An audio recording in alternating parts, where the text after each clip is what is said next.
안녕하세요. 저는 이번에 대한민국 제한군인회 제1기 대학생 인턴 기자단에 된 박지호라고 합니다. 오늘 현충원에 왔고요.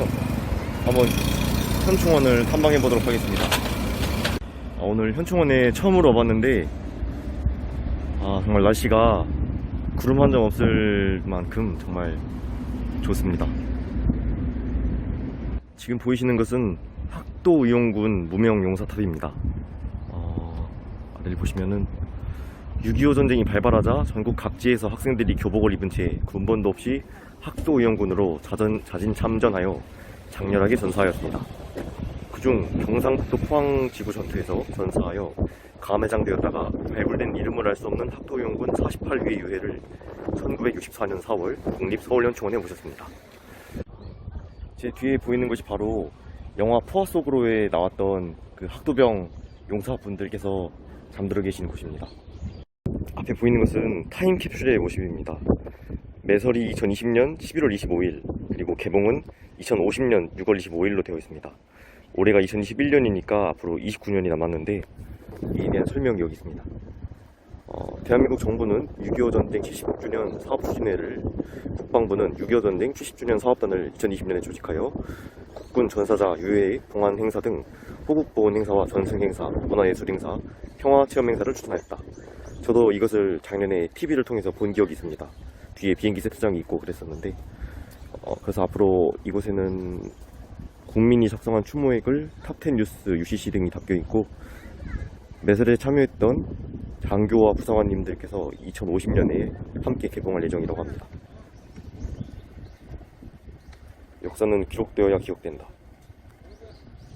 지금 보이시는 것이 바로 이 현충원에 있는 묘역입니다. 제가 처음 와봤는데 이렇게 규모가 이렇게 상당할 줄 몰랐고 또 이런 많은 분들의 고귀한 희생이 있었기에 지금 아까와 같은 평화로운 이 현충원의 모습, 평화로운 대한민국이 있을 수 있는 거 아닌가 하는 생각이 들었습니다.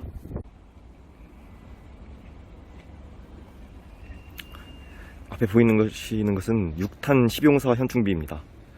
6탄 10용사는 현충비는 죽음을 무릅쓰고 적의 토치카를 폭파한 10용사의 명복을 빌고 추모하며 그 뜻을 후세에 길이 전하고자 당시 사단장이었던 김석원 장군과 일반 유지 등이 국방부의 지원으로 1955년 4월에 준공하고 5월 4일 제막하였습니다.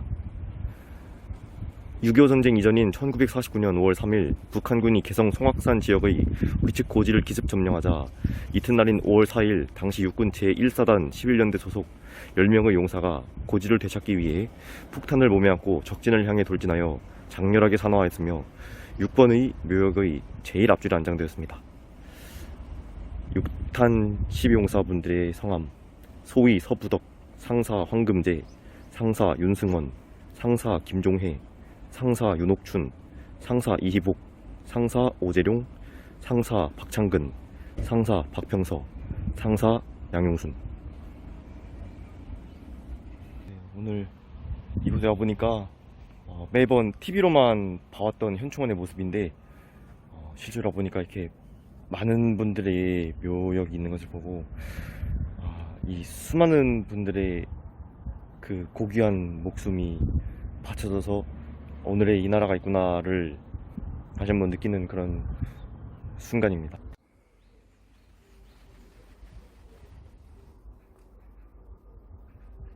네, 이렇게 경찰 총원탑 앞에 서서 보니까 저는 사실 6.25 전쟁 하면은 저희는 직접 경험해본 세대는 아니기 때문에 간접적으로 떠올릴 수 있는 것은 바로 영화를 통한 그런 것이라고 생각하는데, 제가 봤던 영화 태극기 휘날리며 포화 속으로 또 고지전 등의 영화는 주로 이제 군인들이 그 6.25 전쟁을 위해 희생하는 모습이 많이 담겨져 있었기 때문에 대체로 경찰분들이 많이 희생하셨다는 건 알아도 그걸 실질적으로 체감이 잘 안 됐었는데, 오늘 이렇게 이 경찰 총원탑 앞에 와서 보니까, 그리고 또 앞에 있는 이 묘역들을 보니까 많은 경찰분들 또한 우리나라를 지키기 위해 그 목숨을 바치셨구나 라는 걸 느끼고 참 감사한 마음이 들었습니다.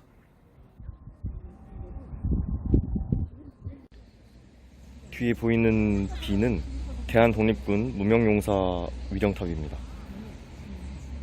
이 위령탑은 일제강점기에 나라를 되찾기 위해 만주와 연해주 지역에서 끊임없이 독립투쟁을 한 이름도 알 수 없는 수많은 무명 독립군의 넋을 위로하고 추모하는 탑이라고 합니다.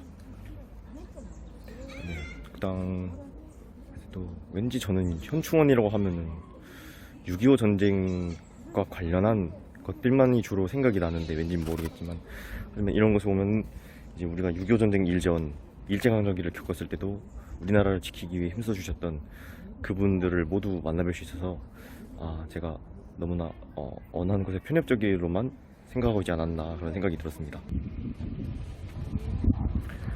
이곳으로 해서 장군묘역, 아마 여기가 장군 제1묘역으로 알고 있는데 한번 가보겠습니다. 이 계단을 오르면은 장군 제1묘역이 있고, 광복 이후 국군의 창설과 발전에 크게 공헌하시고 6.25 전쟁, 베트남전, 대간첩작전 등에서 조국과 자유수호를 위해 헌신하고 전공을 세운 장군들이 안장되어 있는 곳이라고 합니다.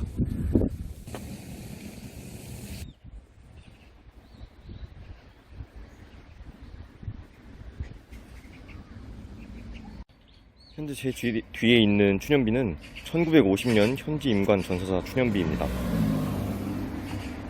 이는 6.25 전쟁 중 용감히 싸우다 전사한 현지 임관 장교들의 희생정신과 군인정신을 추모하기 위해 건립한 추념비라고 합니다. 6.25 전쟁 중 산화한 647기 특별 동기생들의 넋을 추모하고자 건립한 추모탑이라고 합니다.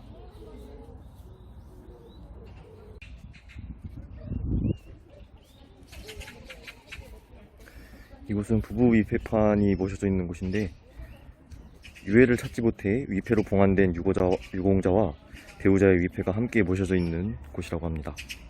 수많은 꽃들로 장식되어 있습니다. 이것은 제1학도의용군 전물용사 위령비라고 합니다.